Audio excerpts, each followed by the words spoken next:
Hasa TV ప్రేక్షకులకు నమస్కారం.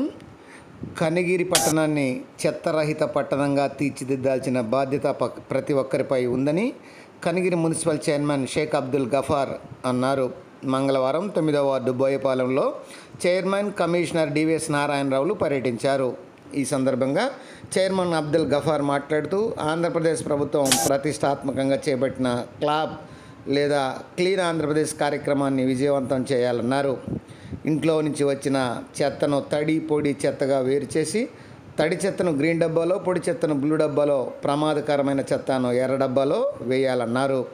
Municipal commissioner DVS Narayana Rao మాట్లాడుతూ చెత్తను రోడ్లపై, కాలువల్లో వేయరాదన్నారు. పరిసరాలను పరిశుభ్రంగా ఉంచుకోవాల్సిన బాధ్యత ప్రతి ఒక్కరిపై ఉందన్నారు.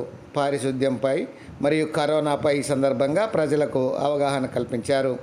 అత్యవసర సమయాల్లో బయటకు రావాలని, మాస్కులు ధరించాలని సూచించారు. ఈ కార్యక్రమంలో councillor Soppavarapu Madhavi, Nayab Rasool, sanitary inspector Chennakeshwarlu, సచివాలయ సెక్రటరీ లోకేష్, వైఎస్ఆర్సీపీ నాయకులు సందాని, గయాజ్ తదితరులు పాల్గొన్నారు. మరిన్ని ఇంట్రెస్టింగ్ వీడియోస్ కోసం మా ఛానల్ సబ్స్క్రైబ్ చేయండి. పక్కనే ఉన్న బెల్ ఐకాన్ని టచ్ చేయండి. మా వీడియోస్ కనుక మీకు నచ్చినట్లయితే లైక్ చేయండి, కామెంట్ చేయండి మరియు షేర్ చేయండి. Thank you viewers.